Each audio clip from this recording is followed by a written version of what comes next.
ये स्टार्ट हो गया। उसमें यार अपनी कर सकते ये स्टार्ट है। बस सही है बच्चे आप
क्या क्या कहाँ लगा? क्या लगाऊं ये तो सही है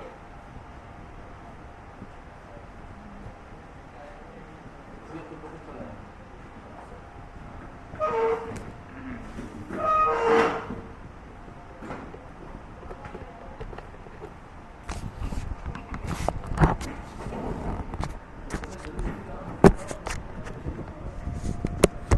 मुझे लास्ट क्या पढ़ा याद है भाई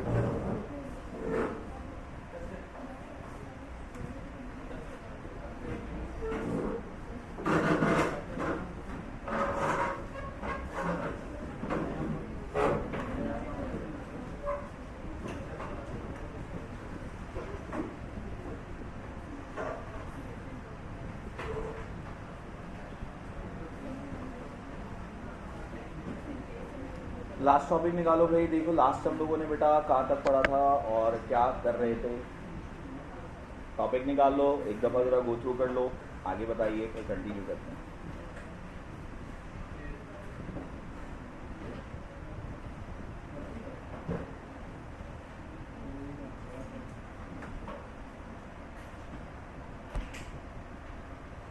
हमें लास्ट कहाँ तक पढ़ा था? चैप्टर कौन सा चल रहा था आप लोगों का? वेव्स एंड साउंड वाला चल रहा था। और मुझे बताइए उसमें लास्ट हमने बेटा कहाँ पर एंड कर लिया था? लास्ट टॉपिक बताइएगा। Stationary wave. और स्टेशनरी वेव के बेटा केसेस आपके पास होंगे तो मुझे देखकर बताइएगा कितने केसेस हो गए थे।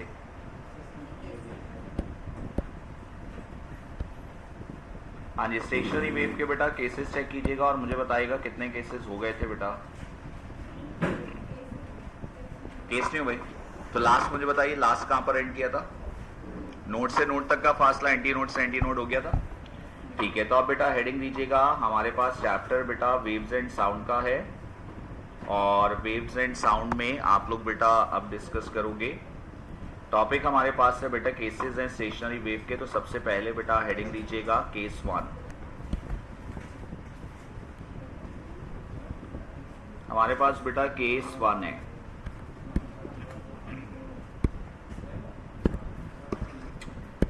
अच्छा भाई, केस 1 बेटा, और केस 1 में अपने पास नोट डाउन कीजिएगा। केस 1 है बेटा स्टेशनरी वेव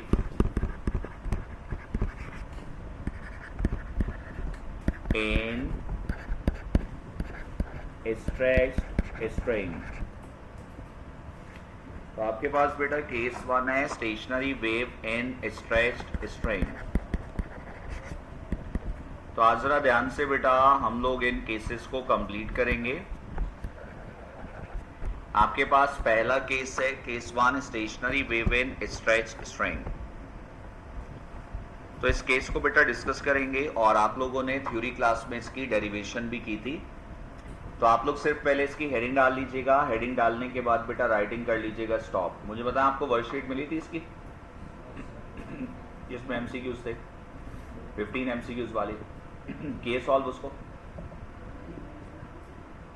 अरे अभी कह रहे हो वर्कशीट मिल गई थी तो सॉल्व किया या नहीं किया? नहीं किया तो फिर उस वर्कशीट का क्या किया? यार कैसे लोगों, उसको सॉल्व तो करो बेटा। सॉल्व करोगे तो एमसीक्यूज पता चलेंगे ना। उसमें से मैंने 4-5 आपको लास्ट क्लास में करवाए थे और मैंने कहा था कि फिर बाकी आप लोग कीजिएगा। तो बहरहाल बेटा उसको सॉल्व ज़रूर कीजिएगा।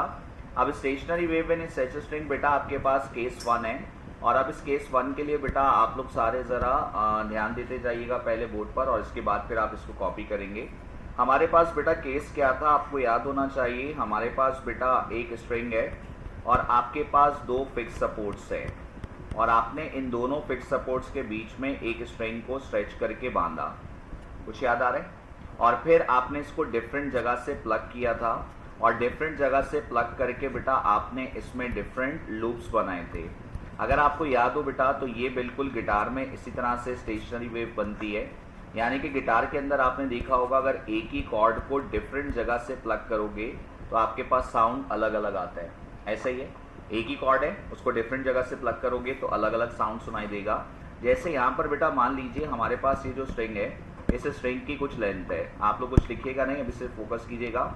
आपके पास बेटा ये जो स्ट्रिंग हम यूज़ कर रहे हैं इसकी लेंथ को हमने डिनोट कर दिया कैपिटल L से, ठीक है। यहाँ पर भी जो स्ट्रिंग है वो सेम स्ट्रिंग है, इस स्ट्रिंग की लेंथ बेटा कैपिटल L है। यहाँ पर भी जो स्ट्रिंग है इसकी लेंथ उतनी ही है, तो हमने लेंथ को शो किया कैपिटल L से।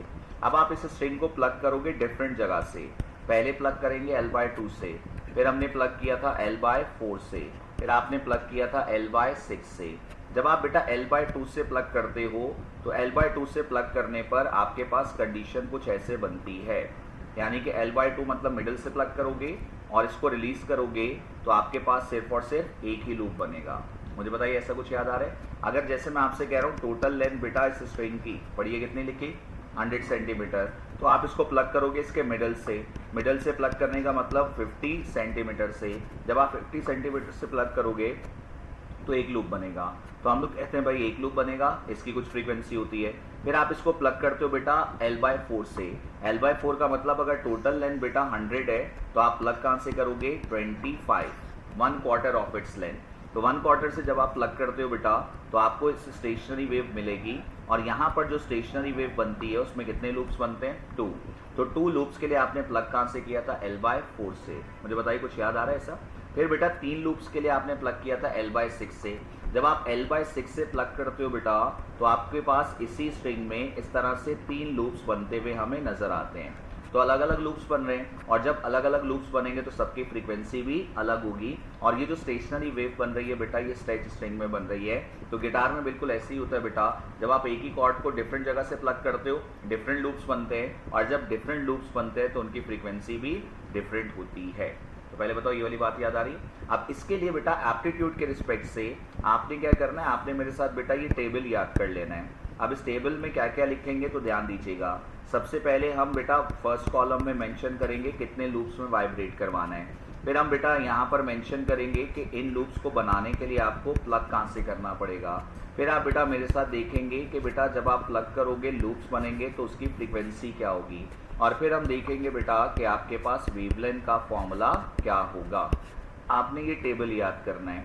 अब इस टेबल में ध्यान दीजिएगा, सबसे पहले बेटा हम लोग प्लग करेंगे L/2 से, तो एक लूप बनता है। तो याद रखिएगा एक लूप बनाने के लिए आपको प्लग करना पड़ेगा L/2 से। अब एक लूप की फ्रीक्वेंसी किसी को याद है क्या आई थी? जब स्ट्रिंग वाइब्रेट करता है एक लूप में, आपने पूरी डेरिवेशन की थी, अभी हमें डेरिवेशन नहीं करनी है। तो एक लूप की बेटा फ्रीक्वेंसी का फॉर्मूला V/12 होता है, और एक लूप में जब स्ट्रिंग वाइब्रेट करता है तो उसकी वेवलेंथ का फॉर्मूला 12/1 होता है, ठीक है। अब यहाँ पर बेटा आपको ये याद करना है कि इस F1 के 2 नाम थे। किसी के दिमाग में क्लिक कर रहे हैं? अच्छा नहीं है, तो आपके पास बेटा यहाँ पर जो F1 होता है इसको आप लोग नाम देते हो फंडामेंटल फ्रीक्वेंसी, और इसी फंडामेंटल फ्रीक्वेंसी का दूसरा नाम होता है फर्स्ट हार्मोनिक। तो आपने याद रखना है बेटा ये जो F1 है इसके 2 नाम होते हैं, एक नाम इसका फंडामेंटल फ्रीक्वेंसी और दूसरा नाम फर्स्ट हार्मोनिक। तो मुझे बताइए ये फॉर्मूला आपने कब यूज करना है? जब स्ट्रिंग को वाइब्रेट कितने लूप्स में कराओगे? एक लूप में। फिर आपने बेटा इस स्ट्रिंग में बनाए थे 2 लूप्स, और 2 लूप्स को बनाने के लिए आप इसको प्लग करते हो बेटा L/4 से। जब आप L/4 से प्लग करोगे तो 2 लूप्स की फ्रीक्वेंसी का फॉर्मूला था 2F1।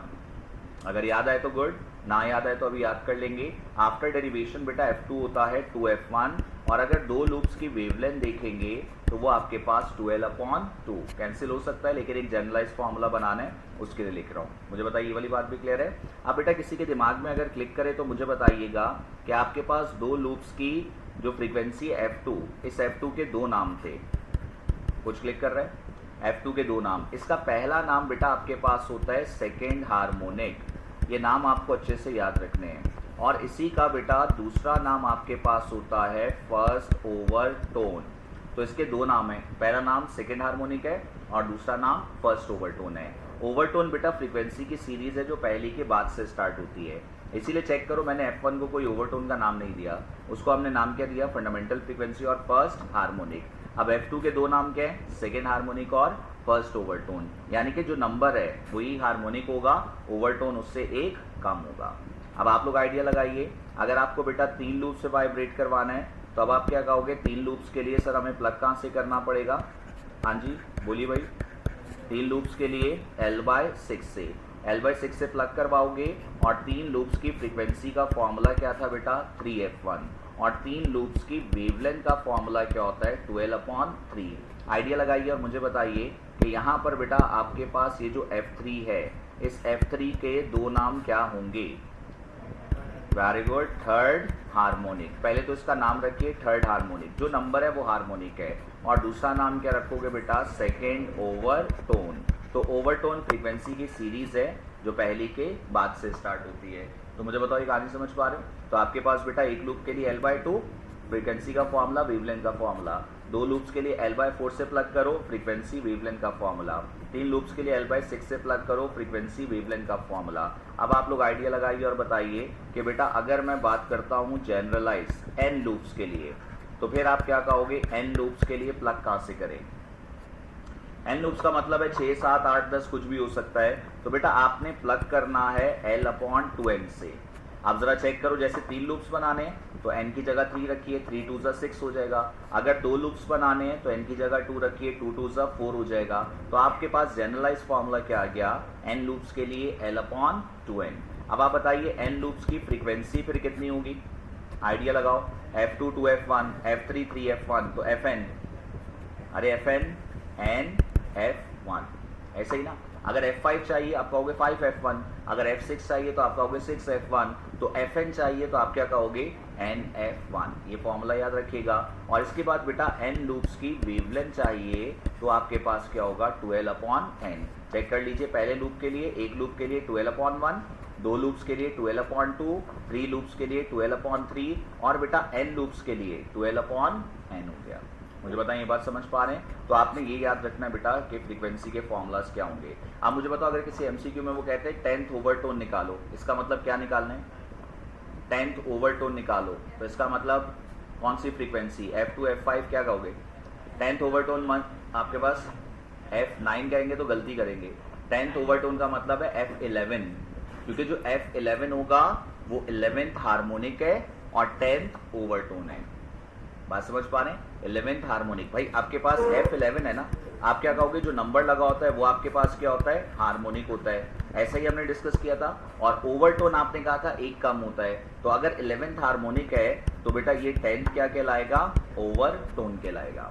तो ये बात याद रखिएगा कि अगर वो आपसे कह रहे हैं 10th ओवरटोन निकालो, इसका मतलब F11 निकालना है। आप जल्दी से ट्राई कीजिए, मुझे बताइए अगर मैं आपसे कहूँगा 15th overtone, 16th harmonic, good. तो ये याद रखना है, 15th ओवरटोन, 16th हार्मोनिक, इसका मतलब F16 आपको कैलकुलेट करना है। तो इस तरह से बेटा आपसे MCQ में पूछते हैं तो आपने पहले ये फॉर्मूलाज और इनके नाम याद रखने हैं। क्लियर है यहाँ तक की बात? अच्छा, अभी भी आप कॉपी नहीं करेंगे। अब मुझे नेक्स्ट बात का जवाब दीजिए बेटा, अगर वो आपसे पूछ लें कि कभी कभार ऐसा होता है वो लूप्स नहीं बताते, वो नोड्स और एंटी नोड्स करके बात करते हैं, तो मुझे बताइए अगर वो आपसे कहेंगे 5 नोड्स हैं, तो आप बताइए 5 नोड्स का मतलब लूप्स कितने होंगे?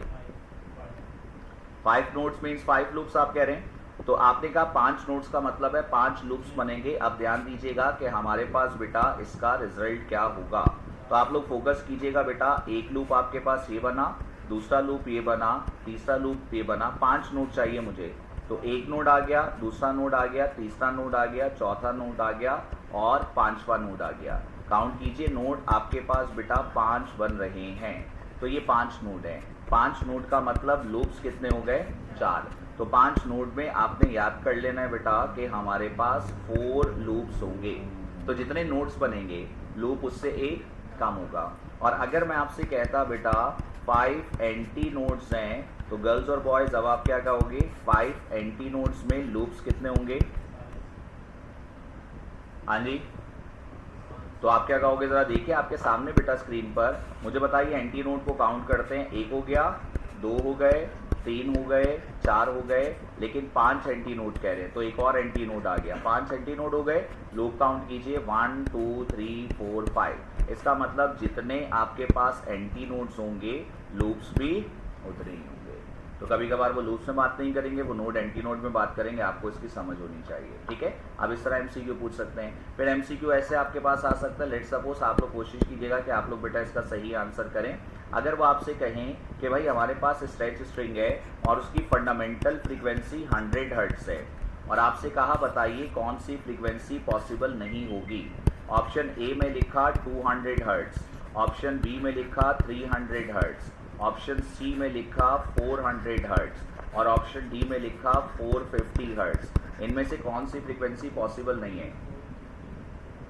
फिर से रिपीट कर रहा हूं, फंडामेंटल फ्रीक्वेंसी कितनी है आपके पास बेटा? 100 है, और आपसे ये पूछ रहे हैं कि बताइए इनमें से कौन सी फ्रीक्वेंसी स्ट्रेच स्ट्रिंग की पॉसिबल नहीं होगी। तो आप कहोगे 200 होगी, 300 होगी, 400 होगी, लेकिन 450 वाली पॉसिबल नहीं है। ऐसा क्यों कह रहे हैं? क्योंकि फ्रीक्वेंसी चेक करो, क्वांटाइज है। F2 F1 है, F3 F1 है, F4 F1 होगी, यानी कि ये जो F1 आ रहा है इसके कुछ इंटीग्रल मल्टीपल होनी चाहिए, 2 time, 3 time, 4 time, 5 time, 6 time, 7 time. अगर आप चेक करोगे तो 200 2 टाइम्स होता है, 300 3 टाइम्स होता है, 400 4 टाइम्स होता है, 450 एग्जैक्टली कुछ टाइम्स नहीं है। तो हम कहेंगे कि भाई ये वाली फ्रीक्वेंसी पॉसिबल नहीं है। तो इस तरह करके आपसे वो MCQs पूछते हैं जो हम आगे प्रैक्टिस भी करेंगे। तो मुझे बताइए यहाँ तक की बात समझ में आई भाई? चलिए अब आप लोग पहले ज़रा जल्दी से यहाँ तक इसको कॉपी कर लीजिएगा। तो आपके पास हेडिंग थी stationary wave in stretch string. तो आपने याद रखना है बेटा कहाँ से प्लग करेंगे, कितने लूप्स बनेंगे। तो इसके लिए आप लोगों ने ये टेबल बना लेना है, तो ये टेबल आप लोग नोट कर लीजिएगा। ऊपर जो मैंने 1 लूप, 2 लूप, 3 लूप दिखाया है, वो नीचे बात हमने लिख दी हुई है कि आपके पास 1 लूप के लिए कहाँ से प्लग करना है, 2 लूप्स के लिए, 3 लूप्स के लिए। तो आप लोग बेटा इसका टेबल जो है ये कंप्लीट कर लीजिएगा।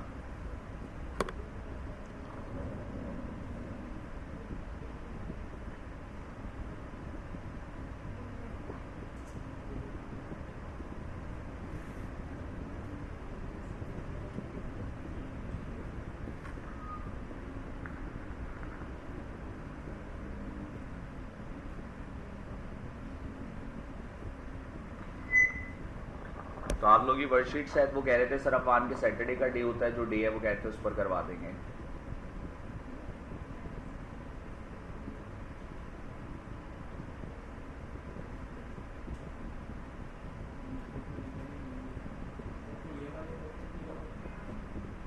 ये तो अभी कंप्लीट नहीं हुआ। वेव्स और साउंड अभी है, अभी तो स्टेशनरी वेव आएगा, फिर इसके बाद Newton's formula for speed of sound in air है, फिर डॉपलर्स इफेक्ट है, वो सारे टॉपिक होंगे, फिर वेव्स कंप्लीट होगा। मतलब वेव्स की एक क्लास आज के एक आगे होगी।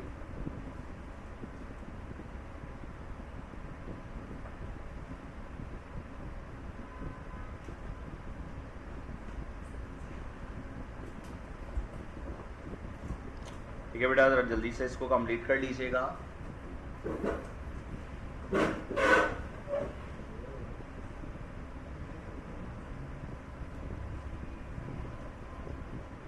अब ये आपके पास सिर्फ पहला केस है।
सर आदिल क्या करवा रहे हैं बेटा आप लोगों को?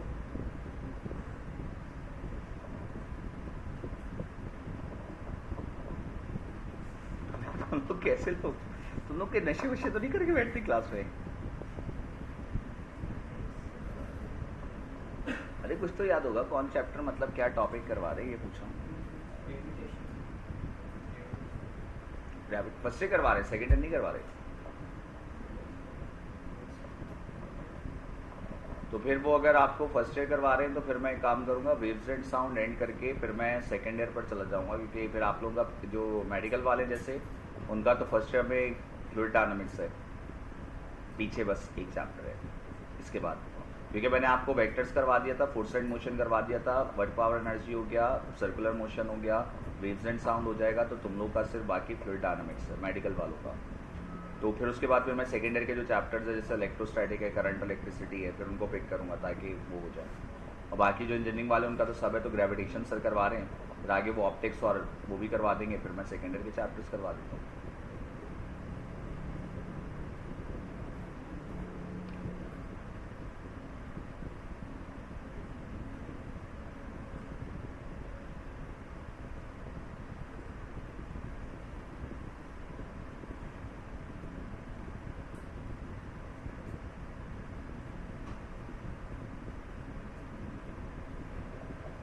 हो गया कंप्लीट बेटा?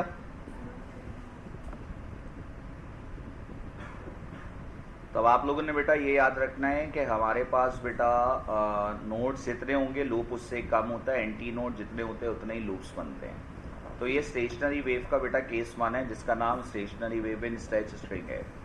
इसकी डेरिवेशन आप पेपर के लिए याद करते थे बेटा, इंपॉर्टेंट होती थी, और स्ट्रिंग को वाइब्रेट करवाते थे 1 loop 2 loop 3 loops n loops में। फिर ग्रेविटेशन में कहाँ तक पहुंचे आप लोग? अभी तो शायद एक दो को याद आए ग्रेविटेशन पढ़ रहे हैं। स्टार्ट हुआ है, स्टार्ट मतलब एलिवेटर पर पहुंचे। अंजला तुम कह रहे हो स्टार्ट हुआ, एलिवेटर पर पहुंच गए हम लोग। चलिए भाई खैर डन बेटा। ये तो आप लोग जो कॉमा में चले जाते हैं ना थोड़ी थोड़ी देर में। अरे हो गया बुजुर्गो, ठीक है। एमसीक्यूज याद रखिएगा बेटा, तब तक नहीं कर सकते जब तक आपको ये पॉइंट्स और फॉर्मूलाज नहीं पता होंगे। इवन कि आपको ये पता मैं पॉइंट्स और फॉर्मूलाज बताऊं फिर भी फंसे हुए होते हैं एमसीक्यू में। तो पहले तो आपको ये पॉइंट्स अच्छे से याद रखने हैं, ठीक है। अच्छा भाई नेक्स्ट आप लोगों के पास बेटा अब हेडिंग दीजिएगा केस 2 है हमारे पास, और स्टेशनरी वेव के केस 2 को डिस्कस करेंगे। तो बेटा जी साथ साथ रहिएगा और अपने पास हेडिंग डालिएगा केस 2। केस 2 बेटा स्टार्ट कर रहे हैं। केस 2 हमारे पास था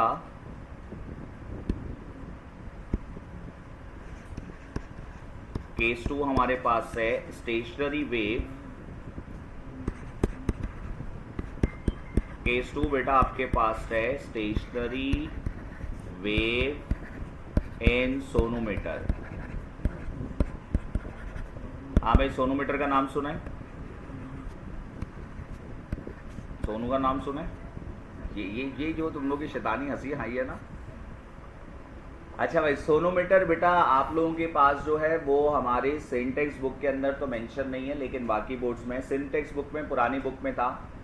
असल में बेटा ये प्रैक्टिकल एप्लीकेशन होती है स्टेशनरी वेव की जिसको लैब्स में यूज़ करते हैं, और इसका जो प्रैक्टिकल है वो बीएससी लेवल पर होता है, मास्टर्स लेवल पर होता है। आपके कोर्स में इसकी थ्योरी दी है तो आपने थ्योरी इसकी समझनी है, कोई मुश्किल बातें नहीं है। सारे बेटा ध्यान दीजिएगा। सोनोमीटर आपके पास एक डिवाइस है। इस डिवाइस में होता क्या है बेटा, तो ज़रा इमेजिन कीजिएगा हमारे पास इस तरह से बेटा एक वुडन बोर्ड होता है, एक वुडन बॉक्स होता है, और ये जो बॉक्स होता है बेटा ये खाली होगा, हॉलो होगा, और इस बॉक्स के ऊपर बेटा आपके पास 2 ब्रिजेस लगे हुए होते हैं। तो आप इमेजिन कर लीजिए कि आपके पास एक वुडन बॉक्स है और ये हॉलो है, ऊपर बेटा ब्रिजेस है, और इसके कॉर्नर पर इस तरह से एक पुली कनेक्ट होती है। तो आपने ये रफ आइडिया बेटा याद रखना है, ठीक है। और फिर इसके बाद हम क्या करते हैं बेटा, हम इस ब्रिजेस पर से स्ट्रिंग को पास करते हैं, और स्ट्रिंग को पास करने के बाद यहाँ पर बेटा वेट्स को इस तरह से सस्पेंड कर देंगे। तो ये जो आपके पास पूरा अपरेटस है, इस अपरेटस को आप लोग नाम देते हैं सोनोमीटर का। तो फिर से रिपीट कर रहा हूँ, एक वुडन बॉक्स है जो कि हॉलो होगा, ऊपर बेटा 2 ब्रिजेस लगे होंगे, इसके कॉर्नर पर एक पुली होगी और आप वेट को सस्पेंड करोगे। फिर हमें ट्यूनिंग फॉर्क दिया जाता है और आप उस ट्यूनिंग फॉर्क को बेटा इस बोर्ड पर टच करवाते हो। जैसे ट्यूनिंग फॉर्क को टच करवाते हो बेटा इस बोर्ड पर, तो ये जो बोर्ड होता है ये वाइब्रेट करता है और जब ये बोर्ड वाइब्रेट करेगा तो आपके पास इस स्ट्रिंग में वेव बनेगी और ये जो वेव बनती है बेटा ये लूप्स की फॉर्म में होती है, तो हम इस वेव को नाम देते हैं स्टेशनरी वेव का। तो बस सिंपल सी बात याद रखिएगा, ये जो सोनोमीटर एक बॉक्स है, असल में ये बॉक्स वाइब्रेट करेगा और इसके ऊपर से जो स्ट्रिंग जा रही होती है उसमें लूप्स वाली वेव बनती है और इस लूप वाली वेव का नाम आपके पास क्या होता है, स्टेशनरी वेव। ठीक है, तो ये जो आपके पास बॉक्स है बस ये वाइब्रेट करके लूप बना के देगा स्ट्रिंग में। तो हम इसकी फिगर जो बनाएंगे मेरे साथ ड्रॉ कीजिएगा बेटा, इसकी फिगर बनाइए और इसकी फिगर में दिखाइए। सबसे पहले हमारे पास एक वाइब्रेटर है, तो आप ऐसे आसान करके फिगर बनाइएगा। फिगर में दिखाइए एक अदद वाइब्रेटर, फिगर में दिखाइए बेटा हमारे पास है एक वाइब्रेटर और आप इस वाइब्रेटर के साथ बेटा स्ट्रिंग को अटैच कर दीजिए। तो दिखाइए एक स्ट्रिंग है, वाइब्रेटर दिखाओ और स्ट्रिंग दिखाओ और इस स्ट्रिंग को बेटा पुली पर से पास कर देंगे। तो यहाँ पर हम लोग शो कर देंगे हमारे पास बेटा पुली आ गई और इस पुली पर से स्ट्रिंग को पास कर दीजिएगा और बेटा यहाँ पर वेट्स को सस्पेंड कर दीजिए। तो साथ साथ बेटा ड्रॉ कीजिएगा, वाइब्रेटर है और फिर इसके साथ बेटा स्ट्रिंग को अटैच किया और वेट्स को सस्पेंड कर दिया। ठीक है, साथ साथ ड्रॉ कर लीजिएगा। अब जैसे ही ये वाइब्रेटर वाइब्रेट करेगा बेटा तो स्ट्रिंग के अंदर आपके पास लूप्स बनेंगे। तो हम यहाँ पर दिखाएंगे हमारे पास लूप की फॉर्म में वेव आ गई और ये जो लूप वाली वेव है इस वेव का नाम हम लोग रखते हैं बेटा स्टेशनरी वेव। तो अपने पास शो कीजिएगा, स्ट्रिंग वाइब्रेट करेगी, इसमें लूप्स बनेंगे, लूप्स वाली वेव का नाम स्टेशनरी वेव है। साथ साथ ही लिखते जाइएगा। तो वाइब्रेटर है, वाइब्रेटर के वाइब्रेट करने से स्ट्रिंग में लूप्स बनेंगे, लूप्स वाली वेव का नाम बेटा स्टेशनरी वेव होगा। तो यहाँ पर आप लोग बेटा अपने पास ड्रॉ कीजिएगा स्टेशनरी वेव को। तो अब आप लोगों ने पॉइंट्स मेरे साथ बेटा नोट डाउन करने हैं। तो वाइब्रेटर वाइब्रेट करेगा और स्ट्रिंग में लूप्स बनेंगे। बताइए यहाँ तक की बात आसान है? ठीक है, अब आपने बेटा इसके मैथमेटिकल रिजल्ट्स को याद करना है जो आप लोग मेरे साथ साथ लिखिएगा और साथ साथ बेटा दिमाग में बिठाते जाइएगा। तो सबसे पहले पॉइंट नोट कीजिएगा, sonometer, sonometer is the practical application of stationary wave. पहली बात, sonometer is the practical application of stationary wave. दूसरा पॉइंट लिखिए बेटा, the fundamental frequency, the fundamental frequency is given by. अब बेटा यहाँ पर जो फंडामेंटल फ्रीक्वेंसी बनती है उसका फॉर्मूला आपने याद रखना है, F1 is equals to 1/2L √T/μ। ये फॉर्मूला याद कर लीजिएगा। ये स्ट्रिंग की फंडामेंटल फ्रीक्वेंसी है। तो फंडामेंटल फ्रीक्वेंसी का बेटा फॉर्मूला है F1 is equals to 1/2L √T/μ। बेटा यहाँ पर जो L है इस L का नाम है लेंथ ऑफ स्ट्रिंग। साथ साथ आपने कॉपी करना है और साथ साथ दिमाग में बिठाते जाइएगा। आफ्टर डेरिवेशन रिजल्ट है बेटा, कहाँ से आया आपने इस पर नहीं जाना, आपने ये याद कर लेना है। ये फंडामेंटल फ्रीक्वेंसी का फॉर्मूला है 1/2L √T/μ। यहाँ पर L बेटा लेंथ है स्ट्रिंग की और कैपिटल T का नाम लिखिएगा। कैपिटल T रिप्रेजेंट करता है टेंशन इन स्ट्रिंग को। बेटा कैपिटल T रिप्रेजेंट करता है टेंशन इन स्ट्रिंग को। कैपिटल T रिप्रेजेंट करता है टेंशन इन स्ट्रिंग को। तो L आपके पास लेंथ ऑफ स्ट्रिंग, T आपके पास टेंशन इन स्ट्रिंग। कोई बताएगा म्यू का नाम? नहीं, परमिएबिलिटी नहीं, वो तो उस पर कहते थे हम लोग बेटा जी इलेक्ट्रोमैग्नेटिज्म वगैरह के अंदर परमिएबिलिटी आपके पास होता था। यहाँ पर म्यू कहलाता है जनाब लीनियर मास डेंसिटी। बेटा इस म्यू का नाम है linear mass density. Linear mass density को डिफाइन करेंगे mass of string per unit length is called linear density.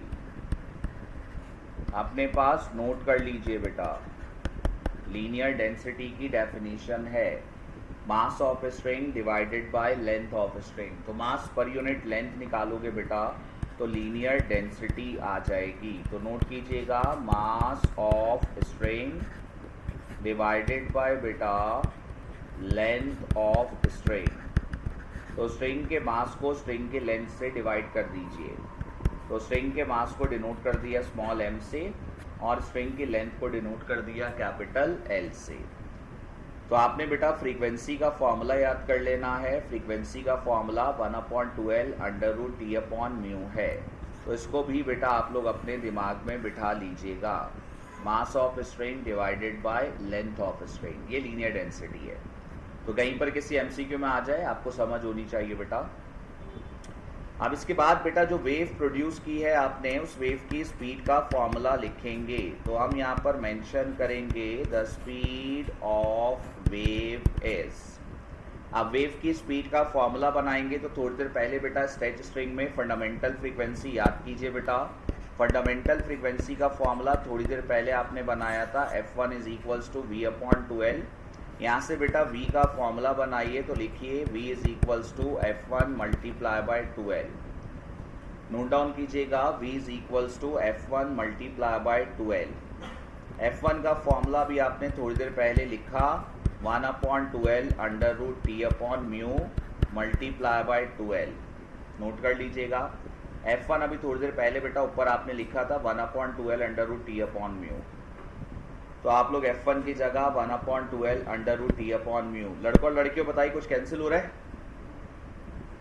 अरे बुजुर्गों क्या कैंसिल हो रहा है? 2L से 2L तो कैंसिल कर दीजिएगा। बाकी बेटा क्या बचा? v = √T/μ।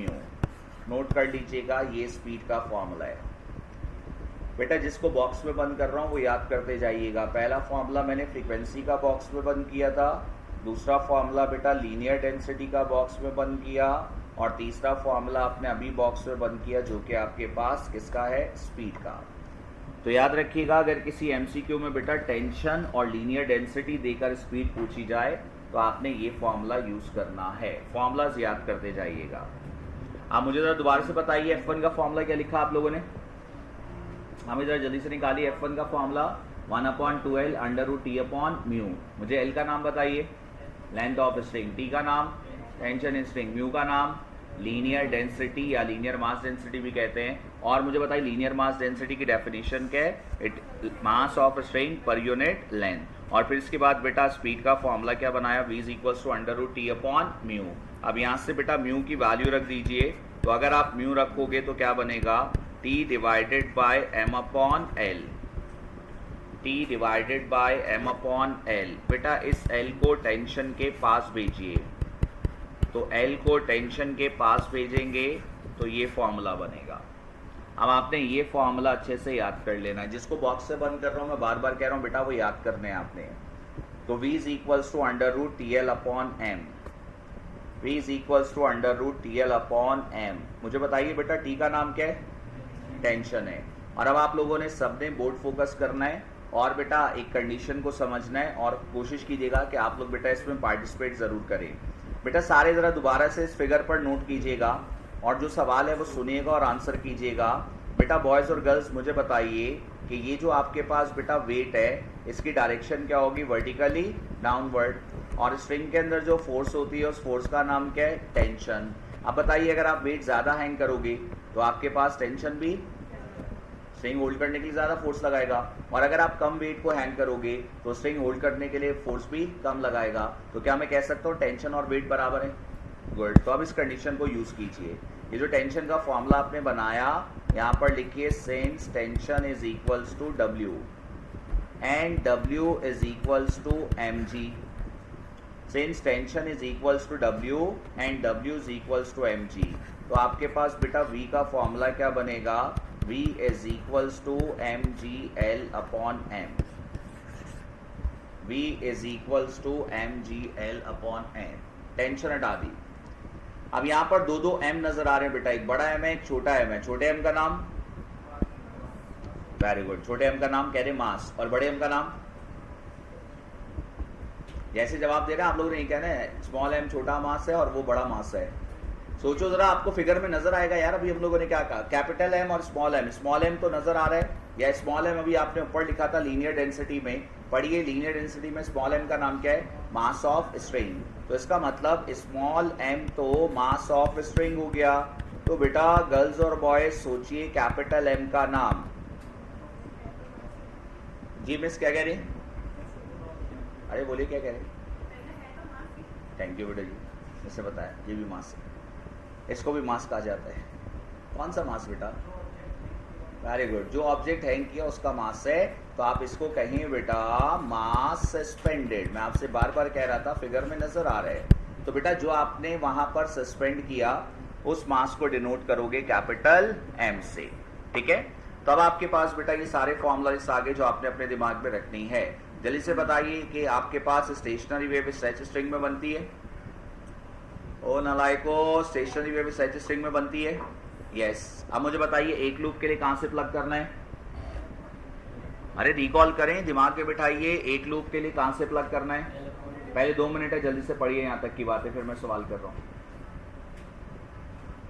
एक लोग आप तो अभी से बेटा बुढ़ापे में चले गए, जल्दी से पढ़िएगा, एक्टिंग मत कीजिएगा, एक्टिंग वाला टैलेंट मैं मानता हूं आप लोगों का, बस पढ़िएगा ध्यान से।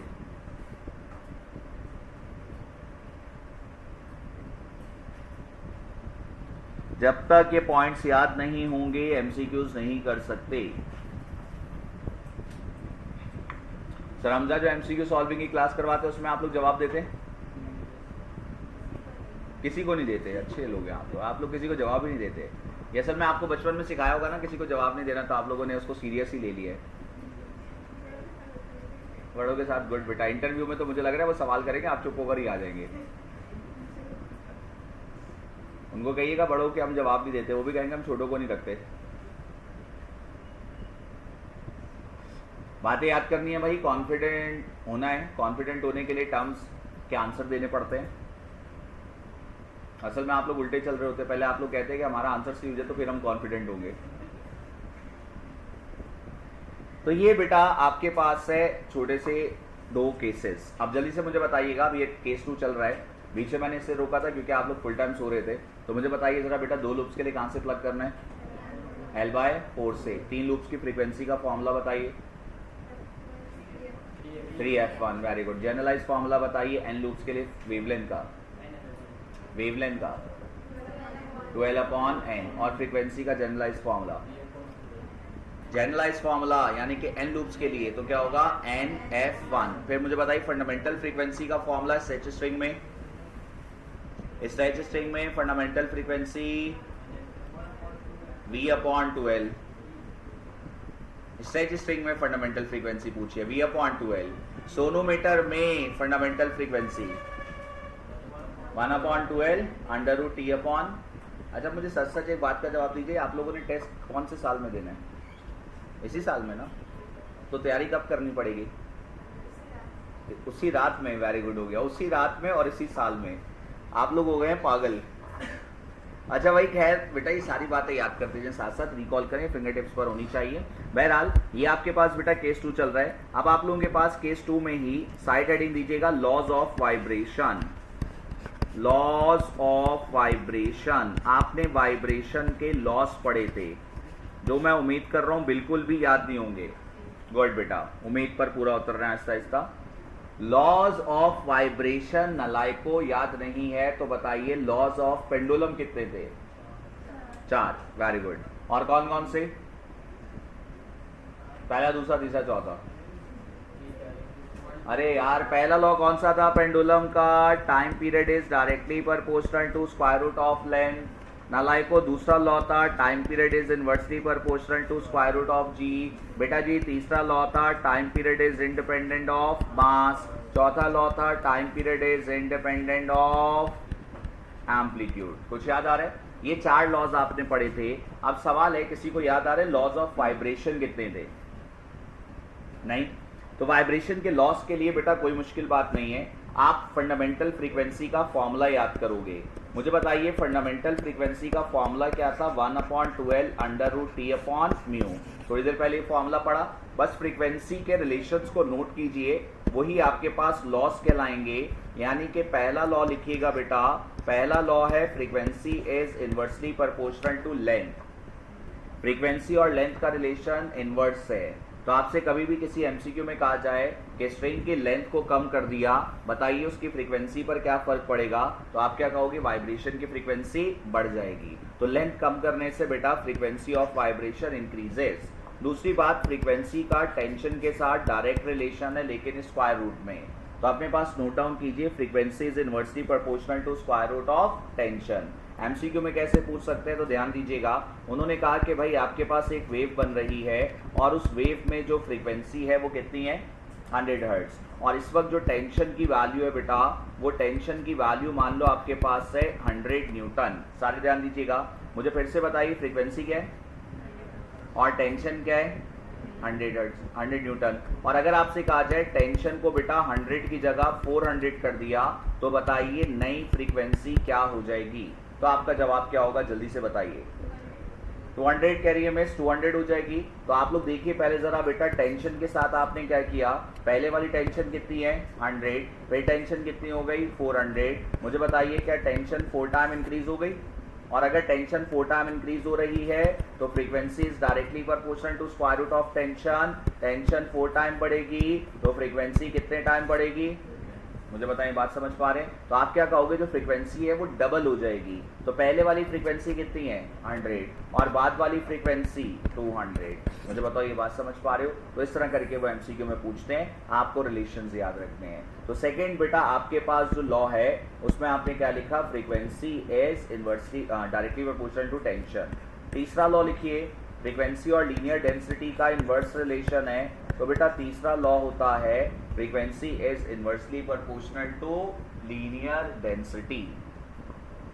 Frequency is inversely proportional to linear density. तो अब बताएं टोटल कितने लॉज हो गए? जी बेटा, सॉरी क्या करें? स्क्वायर रूट का,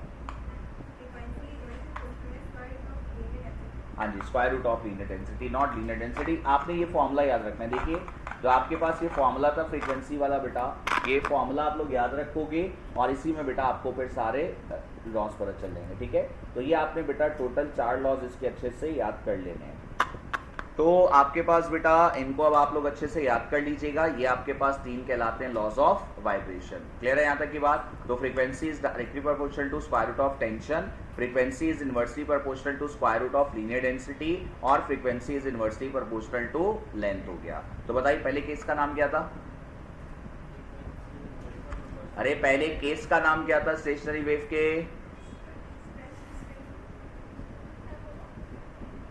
तुम लोग को आवाज आ रही है? पहले केस का नाम पूछ रहा हूं। पहला केस आपके पास स्टेशनरी वेव का, stationary wave and stretch strain. दूसरे केस का नाम क्या है? Stationary wave and sonometer. तीसरा और लास्ट केस स्टेशनरी वेव का हेडिंग दीजिएगा stationary wave in air column. नाम सुना? आप लोग जो अभी सुनते हैं भूल जाते हैं, तो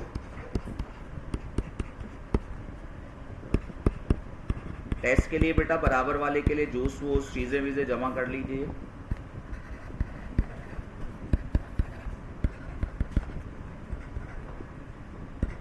बायो में तो जवाब देते होंगे आप लोग, केमिस्ट्री में भी देते होंगे। सर शकील नहीं पूछते? और आप लोग भी सवाल, आप लोग क्यों पूछेंगे? सवाल पूछने के लिए कोई सवाल होना चाहिए। और आप लोगों ने अभी बताया था कि हमें बड़ों ने सिखाया है कि भाई किसी के आगे नहीं बोलना, तो नहीं पूछते होंगे आप लोग। ऐसा ही है ना? बिल्कुल सही है। वो बोलते होंगे सूरज है, आप कहते होंगे जी सर सूरज है। मासूम लोग हैं। अच्छा, stationary wave in air column, कभी नाम सुना है? नहीं सुना? नहीं, पहली बात से आपने डिनाई किया। दूसरा सवाल मुझे बताइए बेटा, ऑर्गन पाइप का नाम सुना है? ऑर्गन पाइप हमारी बुक में है या नहीं है? अरे ऑर्गन पाइप हमारी बुक में है या नहीं है? नहीं है। पहली बात हमारी बुक में है, ठीक है। ये बातें जो मैं आपके साथ कर रहा हूँ, बाहर जब कोई पूछे तो सही जवाब दीजिएगा। अरे ऑर्गन पाइप हमारी बुक में है, और हमारी बुक में दो तरह के ऑर्गन पाइप्स भी हैं। घर पे जाके आप अपनी बुक में देखिएगा, मैं बुक से हटकर कोई बात नहीं कर रहा। आपके पास बेटा एक ऑर्गन पाइप होता है जिसका नाम होता है ओपन एंड ऑर्गन पाइप। अभी आप लोग मेरे साथ ध्यान दीजिएगा, फिर आप लोग इसके बाद कॉपी कीजिएगा। और दूसरा आपके पास होता है क्लोज्ड एंड ऑर्गन पाइप। ईमानदारी से बताइए कितने स्टूडेंट्स को ये याद आ रहा है, ऐसा कुछ सुना था? वेरी गुड, हो गया। तो मैं सोच रहा हूँ बेटा, मैं यही देखकर बस लिखता रहता हूँ, पूछने का कोई फायदा नहीं है। एक आपके पास ओपन एंड ऑर्गन पाइप होता है, एक आपके पास क्लोज्ड एंड ऑर्गन पाइप होता है। नहीं पढ़ा कोई बेटा, मुश्किल बात नहीं है, यहाँ पर सीख लीजिएगा। ऑर्गन पाइप क्या होता है इसको भी डिस्कस करेंगे। देखिए हमारी बुक कहती है कि आपके पास दो तरह के ऑर्गन पाइप्स होंगे। एक ऑर्गन पाइप आपके पास ओपन ऑर्गन पाइप है। ओपन ऑर्गन पाइप का मतलब होता है ऐसा ऑर्गन पाइप होगा जिसके दोनों एंड्स अगर आप देखोगे तो दोनों एंड्स आपके पास ओपन है। और क्लोज्ड एंड ऑर्गन पाइप एक ऐसा ऑर्गन पाइप होगा जिसका एक एंड क्लोज होगा और एक एंड ओपन होगा।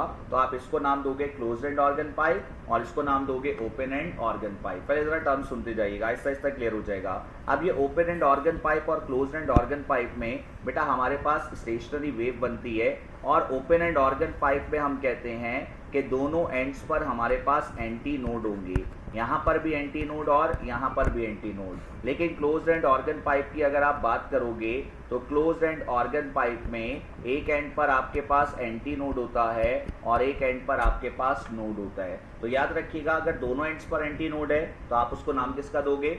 Open and organ pipe. और अगर एक एंड पर बेटा एंटी नोड और दूसरे पर नोड है तो आप उसको नाम क्या दोगे? Closed end organ pipe. अब ऑर्गन पाइप क्या होता है, तो इसके लिए पहले आप लोग सारे मुझे बताइए, क्या ये नाम कभी सुना है? क्या लिखा? फ्लूइड बताइए क्या होता है? वेरी गुड, मिस्टेक करके भी दिखाए ऐसे। तो मुझे बताइए बांसुरी का नाम सुने?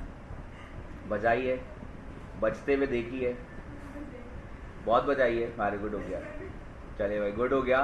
तो मुझे बताइए जो फ्लूइड आपके पास होता है बेटा, वो भी एक तरह का क्या होता है? ऑर्गन पाइप होता है। अब उसमें आपके पास क्या होता है, आप एक तरफ से एयर को ब्लो करते हो और जैसे एयर को ब्लो करते हो तो आपके पास साउंड प्रोड्यूस होता है। तो जब कोई आपसे पूछे ऑर्गन पाइप क्या है तो आप कहोगे ऑर्गन पाइप एक म्यूजिकल इंस्ट्रूमेंट है जिसमें आपके पास स्टेशनरी वेव बनती है। तो फ्लूइड को भी आप लोग नाम किसका दोगे?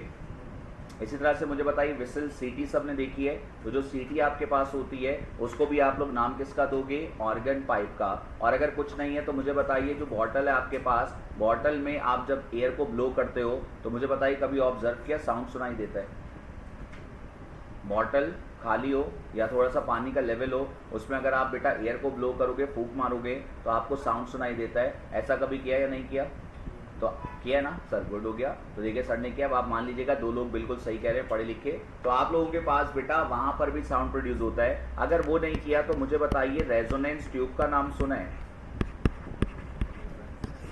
रेजोनेंस ट्यूब हमारे पास बेटा लैब में इसका प्रैक्टिकल भी होता है। और हम इसका प्रैक्टिकल कैसे करते हैं? रेजोनेंस ट्यूब इस तरह की बेटा एक ट्यूब होती है और इस ट्यूब के अंदर हमारे पास बेटा वाटर फिल होता है और फिर आपके पास बेटा इस ट्यूब के एंड पर ऐसे एक पाइप कनेक्ट होता है और फिर एक कंटेनर लगा होता है। इस तरह से पूरा एक अपरेटस होता है, इसका नाम होता है रेजोनेंस ट्यूब। और रेजोनेंस ट्यूब को हम लोग बेटा लैब्स में यूज़ करते हैं और लैब्स में यूज़ करते हुए हम स्पीड ऑफ साउंड की वैल्यू निकालते हैं। तो अगर आपने प्रैक्टिकल किया हो तो आपको याद आएगा, अगर नहीं किया तो बस ये याद रखिए कि रेजोनेंस ट्यूब भी एक तरह का ऑर्गन पाइप है, लेकिन ये क्लोज एंड ऑर्गन पाइप है क्योंकि इसका एक एंड आपके पास ओपन है और दूसरा एंड चेक करो बेटा कैसा है? क्लोज्ड है। तो ये भी म्यूजिकल इंस्ट्रूमेंट है जिसमें स्टेशनरी वेव बनती है। अब कैसे बनती है इसका प्रैक्टिकल जब हम करते थे बेटा तो हमें एक ट्यूनिंग फॉर्क गिवन होता है। हम उस ट्यूनिंग फॉर्क को ट्यूब के ऊपर रखते हैं। जैसे ही ट्यूब के ऊपर रखते हैं तो ये वाली जो एयर है इसके मॉलिक्यूल डिस्टर्ब होते हैं और यहाँ पर एक वेव बनती है, फिर ये जाकर टकराएगी और दूसरी वेव रिफ्लेक्ट बैक होगी। अब मुझे बताएं जो दोनों वेव से एक दूसरे पर ओवरलैप होकर लूप्स बना रहे हैं और इस लूप वाली वेव को नाम क्या देते हो? Stationary wave. तो ये जो पूरा अपरेटस आपके पास होता है बेटा, इस अपरेटस को आप लोग नाम किसका देते हो? रेजोनेंस ट्यूब का। और इस रेजोनेंस ट्यूब में भी आपके पास कौन सी वेव बनती है? Stationary wave. तो जब कोई आपसे पूछे ऑर्गन पाइप क्या है, तो आप क्या कहोगे? म्यूजिकल इंस्ट्रूमेंट है जिसमें कौन सी वेव बनेगी? स्टेशनरी वेव बनेगी। अब दो तरह के ऑर्गन पाइप्स हो गए, एक आपके पास ओपन एंड ऑर्गन पाइप है और एक आपके पास क्लोज्ड एंड ऑर्गन पाइप है। अब मुझे बताइए, ओपन एंड ऑर्गन पाइप के दोनों एंड्स पर क्या है? एंटी नोड का मतलब होता है फ्रीडम ऑफ मोशन, जहाँ पर जो मॉलिक्यूल होता है वो फ्रीली मूव करता है। और नोड एक ऐसा पॉइंट होता है जहाँ पर कोई फ्रीडम ऑफ मोशन नहीं है, पार्टिकल अपनी जगह पर ही रहता है। तो आप लोग मुझे बताइए, अगर दोनों एंड्स पर फ्रीडम ऑफ मोशन होगा तो आप नाम क्या दोगे? Open and organ pipe. अगर एक तरफ फ्रीडम ऑफ मोशन है तो आप नाम क्या दोगे? Closed end organ pipe. अच्छा, कुछ स्टूडेंट में कुछ क्लासेस में स्टूडेंट क्वेश्चन करते हैं, आप लोगों ने तो नहीं पूछा, वो ये कहते हैं सर ये जो ओपन एंड ऑर्गन पाइप आपने बनाया इसमें स्टेशनरी वेव कैसे बनेगी? क्योंकि इसके एंड्स तो दोनों ओपन है। अगर आप एक वेव भेजोगे तो वो तो बिल्कुल सीधी चली जाएगी, तो टकरा कर वापसी कैसे आ रही है? क्योंकि आपको याद हो तो स्टेशनरी वेव में दो वेव्स होती है, एक जाती है दूसरी टकरा कर वापसी आती है, तो ओवरलैप होता है, लूप्स बनते हैं। तो उनका सवाल भी होता है, वो पूछते हैं कि सर यहाँ पर बताइए कि आपके पास स्टेशनरी वेव कैसे बन रही है? तो आपने बेटा एक बात याद रखनी है कि पाइप के अंदर जो एयर होती है उसके मॉलिक्यूल्स आपके पास जो होंगे और पाइप के बाहर जो एयर होगी उनके मॉलिक्यूल्स की बेटा अरेंजमेंट में थोड़ी सी डिफरेंस होती है। यानी कि जो अंदर मॉलिक्यूल होते हैं उनके दरमियान डिस्टेंस आपके पास ज़्यादा होता है और जो बाहर है उनके दरमियान डिस्टेंस कम होता है। यानी कि अंदर वाली जो एयर होती है उसको हम नाम देते हैं रेयर और जो बाहर होती है उसका नाम क्या होता है? डेंसर। तो एक इमेजिनरी बाउंड्री है जो नज़र नहीं आती लेकिन वो क्रिएट हो रही होती है। अब जैसे यहाँ से आप एयर को ब्लो करोगे, जैसे मान लो फ्लूइड की बात कर रहे हो, जैसे आप एयर को ब्लो करोगे ये वाला एंड भी ओपन है, लेकिन मुझे बताओ पाइप के अंदर वाली जो एयर है वो रेयर है और बाहर वाली कौन है? डेंसर। अब जैसे ही आप एयर को भेजोगे तो वेव जाएगी और जैसे इस मीडियम से टकराएगी तो टकराकर वापसी आएगी। इस तरह से इंटरफेरेंस होगी बेटा दोनों में और रिजल्टेंट वेव बनेगी in the form of loops. बताएं, ये बात समझ पा रहे हैं? तो आपको बाउंड्री नजर नहीं आएगी लेकिन वो असल में एग्जिस्ट करेगी क्योंकि आपके पास अंदर की जो एयर है वो रेयर काउंट होगी और जो बाहर की एयर है वो डेंसर काउंट होगी। और हमने लास्ट टाइम सीखा था फेस रिवर्सल कब आता है? जब वेव रिफ्लेक्ट होती है कहाँ से? डेंसर मीडियम से, तो उसमें आपके पास फेस रिवर्सल आता है। तो आप मुझे बताएं यहाँ तक की बात समझ में आ गई? तो एक ओपन एंड ऑर्गन पाइप है और एक क्लोज एंड ऑर्गन पाइप है। अब ये दो बातें हो गई, एक तो मैंने आपको ऑर्गन पाइप की डेफिनेशन बताई और दूसरा मैंने आपको ये बताया दो तरह के ऑर्गन पाइप्स होते हैं। अब तीसरी बात को बेटा आप लोगों ने सीखना है और इसके लिए फिर से मैं आपसे कहूँगा कि आप लोग सिर्फ अभी बोर्ड फोकस कीजिएगा। तो अब हम लोग बात करते हैं बेटा सबसे पहले ओपन एंड ऑर्गन पाइप। अब इसकी फॉर्मूला लिस्ट है बेटा, चूंकि आप लोगों ने इसको नहीं पढ़ा हुआ तो मैं ज़रा कुछ बातें आपको एक्सप्लेन करूंगा, आप लोग ध्यान दीजिएगा, टर्म समझ में आ जाएंगी। सबसे पहले बेटा हम लोग बात करेंगे फॉर वन लूप। मैं फिर से कहूँगा अभी कुछ लिखिएगा नहीं, आप लोग सारे ज़रा बोर्ड फोकस कीजिएगा बेटा। आपके पास है फॉर वन लूप। अब वन लूप बनाएंगे हम, लेकिन पाइप कौन सा है? ओपन ऑर्गन पाइप है। अब ओपन एंड ऑर्गन पाइप में बेटा सबसे पहले मेरे साथ फोकस कीजिएगा, यहाँ पर इसके दोनों एंड्स बेटा ओपन होंगे। अब इसके दोनों एंड्स ओपन है और इसमें दिखाते हैं स्टेशनरी वेव। तो आपके पास जो एक लूप में वाइब्रेट करेगी बेटा तो इस तरह से वेव बनेगी। तो ये आपके पास स्टेशनरी वेव है, यहाँ पर बना एंटी नोड, यहाँ पर बना एंटी नोड, बीच में बताइए कौन है? नोड, ऐसा ही है। और फिर बेटा अब यहाँ पर मैं कुछ डिस्टेंस मेंशन करूंगा, तो बेटा ये एंटी नोड और ये नोड है, एंटी नोड से नोड तक का फासला क्या था? λ/4। कुछ याद आ रहा है? इसी तरह से बेटा नोड से लेकर एंटी नोड तक का ये फासला भी क्या होगा? λ/4। मुझे बताइए बेटा कोई मसला इसमें? और जो आप पाइप यूज कर रहे हो, इस पाइप की लेंथ को हम लोग डिनोट किससे करेंगे? कैपिटल L से। जल्दी से बताइए, पहले इस पर कोई मसला? फिर से बताइए कौन सा ऑर्गन पाइप है? Open and organ pipe. जरा थोड़ा सा ध्यान देना है। और इसके बाद मुझे बताइए कितने लूप्स के लिए बात कर रहे हैं? वन लूप्स के लिए। पाइप की टोटल लेंथ को डिनोट किससे कर रहे हो? L से। और चेक कीजिए नोड से एंटी नोड तक का फासला क्या होता है? λ/4, उसको यूज किया। तो अब आप लोग बेटा जी मुझे बताइए फिगर के अकॉर्डिंग क्या मैं कह सकता हूँ? L = λ1/4 plus λ1/4। λ1 इसलिए क्योंकि एक लूप बन रहा है। अब आप इसको ऐड करोगे तो L = 2 λ1/4। कैंसिल हो सकता है लेकिन मैं कैंसिल नहीं करूंगा। λ1 किसके बराबर हो गया? 4L/2। तो मुझे बताइए बेटा λ1 आ गया, क्लियर है? अच्छा, अब इसके बाद इस वेव की स्पीड का फॉर्मूला हम यूज़ करेंगे। तो आपके पास फॉर्मूला क्या होता है, v is equals to F lambda. हमें असल में इसकी फ्रीक्वेंसी चाहिए, फ्रीक्वेंसी वेवलेंथ चेंज होगी, स्पीड पर कोई फर्क नहीं पड़ता। तो f1 is equals to v upon lambda 1। बेटा आप यहाँ पर लैम्डा 1 की वैल्यू रखिए। मुझे बताइए जब मैं लैम्डा 1 रखूँगा तो 4l अपॉन 2 हो गया, ये 2 ऊपर चला गया, तो बताइए क्या बना, 2v अपॉन 4l। बेटा बॉयज़ और गर्ल्स चेक कीजिए, कैंसिल क्या हो रहा है, 2 1 और 2 2। तो बताइए ज़रा जल्दी से, हमारे पास फंडामेंटल फ्रीक्वेंसी का फॉर्मूला क्या बन गया, fundamental frequency is equals to v upon 2l। तो मुझे बताइए ये फंडामेंटल फ्रीक्वेंसी कौन से ऑर्गन पाइप के लिए, अरे जल्दी बताइए, ओपन एंड ऑर्गन पाइप। मुझे बताओ ये बात समझ पा रहे हो? तो इससे तो ये पता चला कि जो फॉर्मूला बेटा आपके पास स्ट्रेच स्ट्रिंग का था वही फॉर्मूला किसके, ओपन एंड ऑर्गन पाइप। लेकिन अभी आपके पास कितने लूप्स बने, एक लूप बना है। अब हम लोग चेक करते हैं बेटा, अगर बात करेंगे 2 लूप्स के लिए, तो आप लोग ध्यान दीजिएगा, अब मैं बात कर रहा हूँ बेटा फॉर 2 लूप्स। अब 2 लूप्स के लिए आप बेटा पाइप की लेंथ को चेंज नहीं करोगे, जो पाइप पहले था उसी को यूज़ करेंगे। तो अब आपने इस पर दिखाना है, हमारे पास बेटा 2 लूप्स बनेंगे। अब जब 2 लूप्स बनेंगे तो फिगर कुछ ऐसे बनेगी। तो आप लोगों ने ध्यान देना है बेटा, इसी में 2 लूप्स दिखाएंगे। अब आपके पास ये वाला पॉइंट बोलिए क्या है, एंटी नोड। ये कौन बन रहा है, नोड। ये कौन है, एंटी नोड। ये कौन है, नोड। ये कौन है, एंटी नोड। अब इसके बाद आगे चलेंगे बेटा, तो पाइप की लेंथ को डिनोट किससे किया था हमने, अरे बोलिए एल। लेंथ को चेंज नहीं किया। अब यहाँ से यहाँ बेटा आपके पास क्या होगा, लैम्डा बाय 4। यहाँ से यहाँ भी लैम्डा बाय 4, फिर एंटी नोड से नोड भी लैम्डा बाय 4, फिर नोड से एंटी नोड भी लैम्डा बाय 4। तो आप लोग बताइए जरा जल्दी से, यहाँ लिखेंगे lambda by 4, lambda by 4, lambda by 4, lambda by 4। तो आप लोग मुझे बताइए बेटा टोटल अकॉर्डिंग टू फिगर जाएंगे तो L is equals to, direct लिखें 4 लैम्डा 2 बाय 4। आप लोग मुझे बताइए डायरेक्ट लिख सकते हैं, कोई मसला तो नहीं है, कैंसिल हो रहा है लेकिन कैंसिल नहीं करना है। आगे चलिए, अब लैम्डा 2 निकालो तो कितना हो गया, 4l अपॉन 4। मुझे बताओ लैम्डा 2 आ गया। अब लैम्डा 2 के बाद मुझे बताइए स्पीड का formula v is equals to f2 lambda 2, f2 is equals to v upon lambda 2। बेटा f2 is equals to v, बताइए एज इट इज है।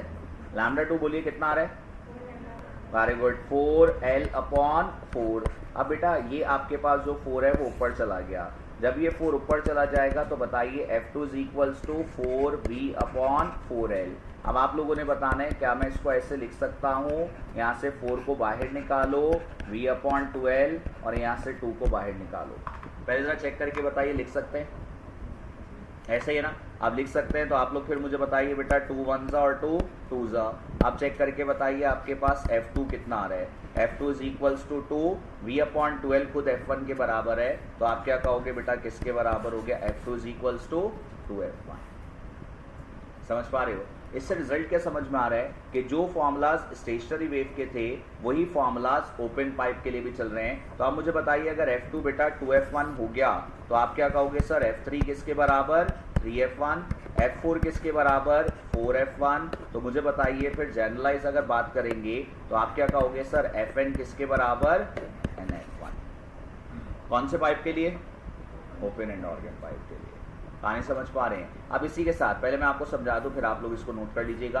अब ये बेटा आपके पास ओपन एंड ऑर्गन पाइप था, अब दूसरा आपके पास कौन सा पाइप है, क्लोज्ड एंड ऑर्गन पाइप। अब जरा ध्यान से समझिएगा, अगर आप बात करोगे बेटा क्लोज्ड ऑर्गन पाइप की, तो हमने क्लोज्ड ऑर्गन पाइप के भी फॉर्मूलाज को याद करना है। अब इसके लिए बेटा आप लोगों को कुछ मैथमेटिकल वर्ड समझना, उसके लिए फोकस कीजिएगा। हमारे पास बेटा वही पाइप होगा जो पहले यूज़ कर रहे थे। मान लीजिए इसकी लेंथ भी बेटा उतनी है, बस एक एंड से ये क्लोज है। तो आप लोग ध्यान दीजिए, इसमें बनाएंगे स्टेशनरी वेव। एक लूप के लिए बेटा वेव कुछ ऐसे बनेगी। ये वाला जो पॉइंट है ये एंटी नोड है, इस पॉइंट का नाम क्या है बेटा, नोड है। अब बाकी डिस्टेंस शो करेंगे तो बेटा ये आपके पास टोटल लेंथ हमारे पास डिनोट होगी L से, और एंटी नोड से नोड तक का फासला जल्दी से बताइए क्या, लैम्डा बाय 4 है।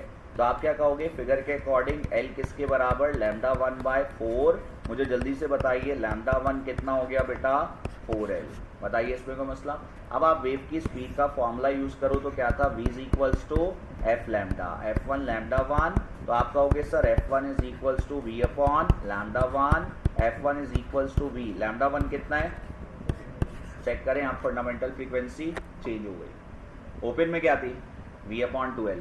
अगर आप देखोगे तो ओपन की फंडामेंटल फ्रीक्वेंसी थोड़ी देर पहले क्या आई है, V अपॉन 2L, ये नजर आ रही है बेटा आपको। और फिर मुझे बताइए क्लोज की फंडामेंटल फ्रीक्वेंसी क्या है, V अपॉन, लेकिन ये आपने कितने लूप्स की बात की, अभी एक लूप के लिए बनाई, ठीक है, यहाँ पर मेंशन कर देंगे 1 लूप। ये आप लोग बात कर रहे थे बेटा 1 लूप की। अच्छा अब आगे चलेंगे बेटा, और अब हम लोग बात करते हैं फॉर 2 लूप्स। तो आप लोग ध्यान दीजिएगा, अगर हम 2 लूप्स के लिए बात करेंगे तो पाइप की लेंथ वही रखेंगे जो पहले थी, बस इसका एक एंड बेटा ओपन होगा और दूसरा एंड क्लोज होगा। अब आप क्या करोगे, इतनी सी जगह पर ही 2 लूप्स बनते हुए दिखाएंगे। तो हमारे पास बेटा कुछ वेव ऐसे बनेगी, तो यहाँ पर 2 लूप्स आएंगे। अब आपके पास ये वाला जो पॉइंट है वो एंटी नोड है, ये वाला पॉइंट बेटा नोड है, ये वाला पॉइंट एंटी नोड है, ये वाला पॉइंट नोड है। अब आप लोग ज़रा पार्टिसिपेट कीजिएगा बेटा। टोटल लेंथ फिर से आपके पास कितनी होगी, L, और फिर बेटा आपके पास यहाँ पर एंटी नोड से नोड λ/4, नोड से एंटी नोड λ/4, एंटी नोड से नोड कितना हो गया, λ/4, तो λ/4 λ/4 λ/4। अरे बताएं मैथमेटिकल वर्क समझ पा रहे हैं, ठीक है। तो सीधा सा मैथमेटिकल वर्क है, इसलिए मैं जल्दी से करता जा रहा हूँ, आप लोग फोकस करते जाइएगा। तो बेटा टोटल लेंथ कितने बराबर हो गई, 3 λ/2/4, क्लियर। अब आप लोग बताइए यहाँ से किसको निकालना है बेटा, λ2 को, तो λ2 किसके बराबर हो गया, 4L/3 के बराबर। अब आप लोग बताइए हम स्पीड का फॉर्मूला यूज़ करेंगे, तो V = F2 λ2, अलग कर लो λ2, तो क्या बना बेटा, V अपॉन, अब आप बताइए F2 = V, λ2 बोलो कितना आ रहा है, 4L/3, ये 3 ऊपर चला गया, तो F2 = 3V/4L। अब बेटा आप इसको अरेंज कर दीजिए, तो F2 = 3 अलग कर लो, V/4L अलग कर लो। अब आप बताइए 3 V/4L खुद किसके बराबर है, F1 के, तो आपके पास क्या हो गया, F2 = 3F1। रिजल्ट देखिए चेंज हो गया, F2 3F1 है। तो इसी तरह से बेटा जब आप बाकी निकालते हो तो याद रखिएगा जो F3 होता है वो आता है 5F1, फिर जब हम निकालते हैं F4 तो वो आता है 7F1। इसका मतलब ऑड नंबर चल रहे हैं, क्लोज में ऑड नंबर चल रहे हैं, ओपन में सिंपल इंटीग्रल मल्टीपल थे। तो F3 जब निकालेंगे तो 5F1 होता है, F4 निकालते हैं तो 7F1 होता है। इसका मतलब जनरलाइज बात करेंगे तो जनरलाइज इसका फॉर्मूला होता है 2n-1 × F1। चेक करो, अगर F2 चाहिए तो यहाँ पर 2 रखो, 2 2 ज़ा 4 - 1, तो चेक करो 3F1 आ रहा है। अगर आपको F3 चाहिए तो यहाँ पर 3 रखो, 3 2 ज़ा 6, 6 - 1 5, 5F1 आ रहे हैं। अगर आपको चाहिए F4 तो आप क्या कहोगे, सर 4 रख के 4 2 ज़ा 8, 8 - 1 7F1 बन रहा है। तो बताएं ये बात समझ पा रहे हैं। तो इन सारी डेरिवेशंस का कंक्लूजन क्या है जो आपने याद रखना है। अब आप लोगों ने बेटा जो याद रखना है वो सुनिएगा ध्यान से।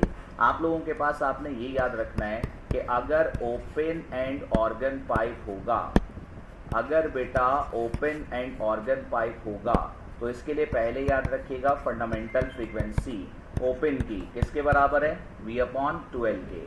ओपन के लिए बेटा F2 किसके बराबर होगा, 2F1। ओपन के लिए F3 किसके बराबर, 3F1।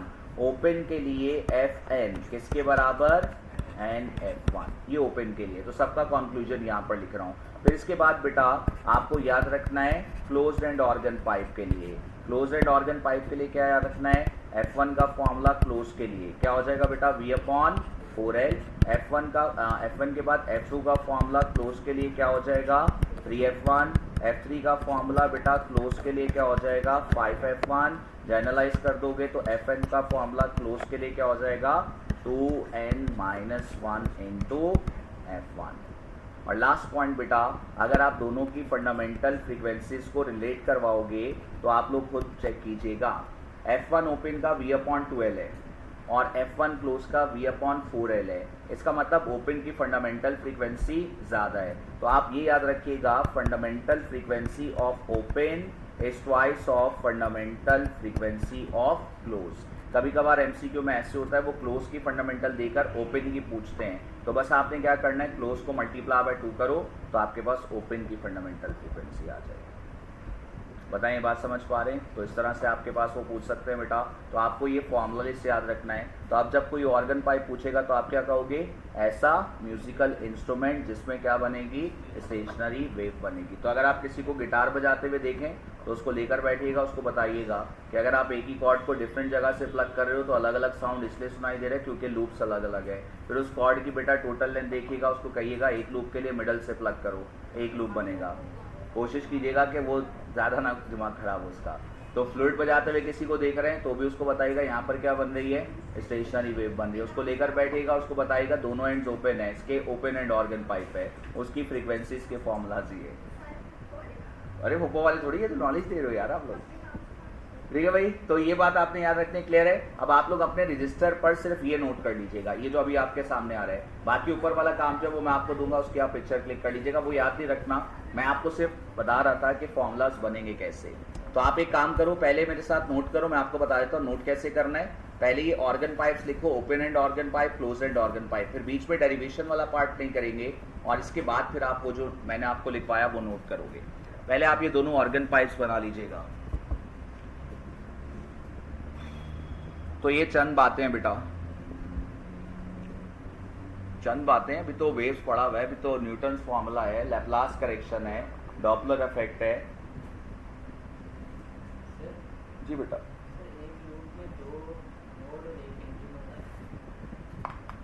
असल में आपके पास जो एक लूप बनेगा, किस में बात कर रहे हो? क्लोज के लिए बात कर रहे हो? असल में इसका जो दूसरा पार्ट होता है ना वो इमेजिनरी होता है, लेकिन वो बनता है ऐसे पीछे की तरफ, तब जाके इसका एक लूप बनता है। तो वो इमेजिनरी पार्ट पीछे की तरफ होगा, तब जाके इसका एक लूप काउंट होगा।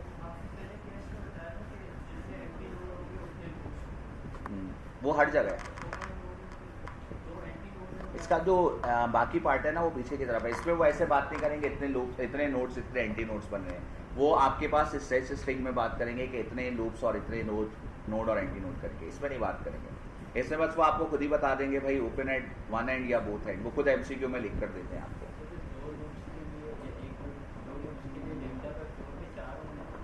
दो लूप्स के लिए नहीं, वो तो आपके पास इमेजिनरी पार्ट है ना, उसको तो हम देख ही नहीं रहे। वो सिर्फ आपके समझने के लिए, अगर पूरा लूप नहीं बन रहा तो फिर पूरे लूप का पीछे पार्ट जाएगा। पहले इसको नोट कर लें, open and organ pipe, close and organ pipe.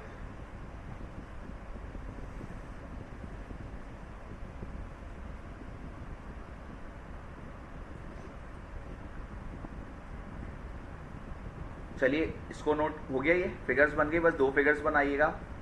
Mathematical work की आप लोग पिक्चर्स क्लिक कर लीजिएगा बेटा, और फिर इसके बाद बस इसका जो कॉन्क्लूजन है वो आपने नोट कर लेना है।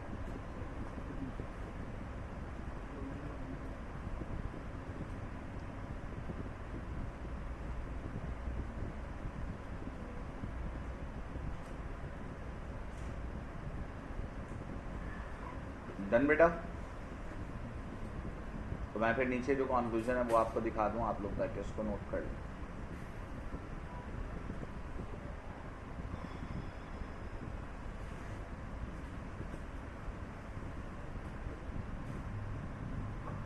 हो गया बेटा जी?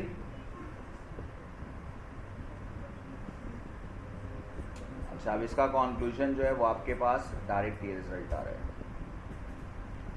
अब ये आपने अच्छे से याद कर लेना बेटा।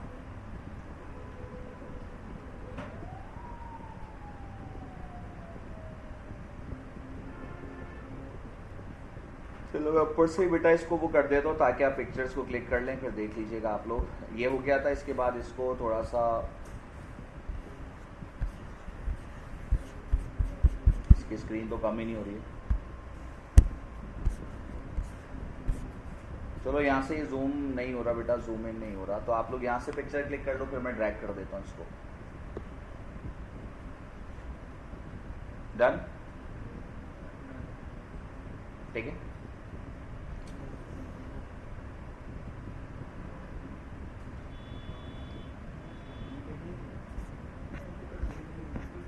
ये ओपन था बेटा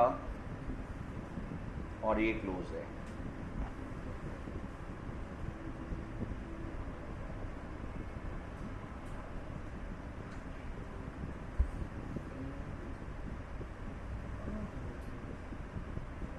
ठीक है, और बाकी आपके पास ये इसका कंक्लूजन है, ये आप लोग याद रखिएगा।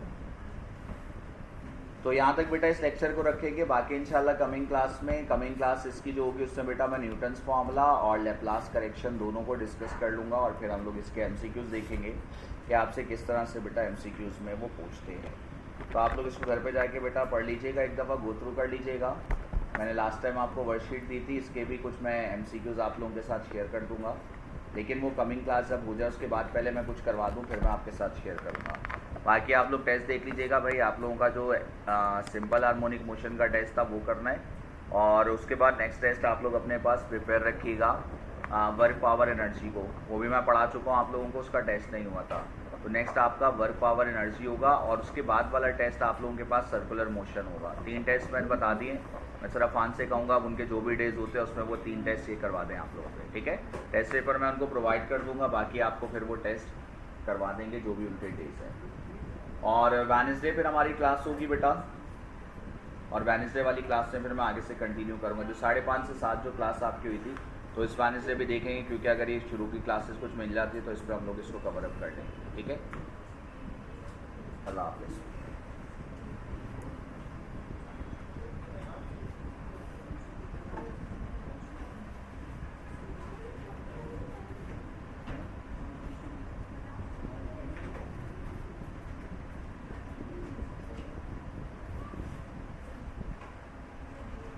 Gracias.